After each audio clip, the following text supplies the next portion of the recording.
200টাও পাঠা হারি না ফ্যামিলির লেগা। তাহলে এখন আমরা কই যাবো? এই সরকার কত উন্নয়ন কাজ করছে।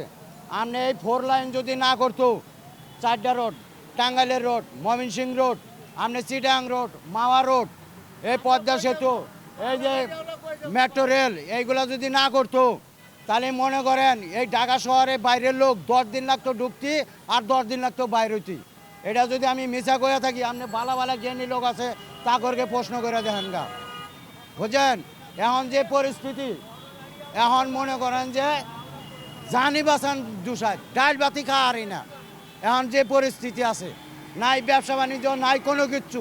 মানুষ যদি ব্যবসা বাণিজ্য না করে, তাহলে আমার গাড়ি উঠবো কেউ? কেউ উঠবো না, কেউ গাড়িতে উঠবো না। তাহলে মানুষের কাছে যদি টাকা না থাকে, তাহলে কেউ গাড়িতে ওঠে না, আমরা কামাইও করতে পারি না। এই হলো ঘটনা। ব্যবসা বাণিজ্য না থাকলে এবং কি তাদের কামাই রোজগার না থাকলে আমরাও কামাই রোজগার করতে পারি না। এক কথায় বাস এই দূরই থাকেন।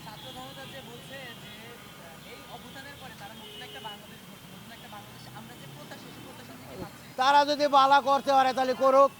এইরকম একটা কাম দেখা যায়, পদ্মা সেতুর মতো একটা কাজ করে দেখা যায়, তাহলে সেনা বুঝবেন যে হারায় এইরকম বেটার বেটা নাকি।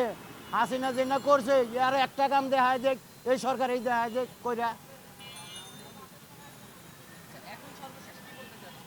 এখন ভাই আমাকে কপালে যেটা আছে ওইটাই আর কি। এখন ভালা সরকার গেছে গা, এখন আইসে, এখন আমরা বাতি পাই না তো। খায়া পড়া পাচ্ছি, কামাই রোজগার আছিল ভালো, সব কিছু করে খাইছি। এখন তো কামাইও নাই, কোনো ব্যবসা বাণিজ্য নাই, কোনো কিচ্ছু নাই। আলু খাই 80 টাকা কেজি, সবজি খাই 100 টাকা কেজি। এখন এইগুলা আমাকে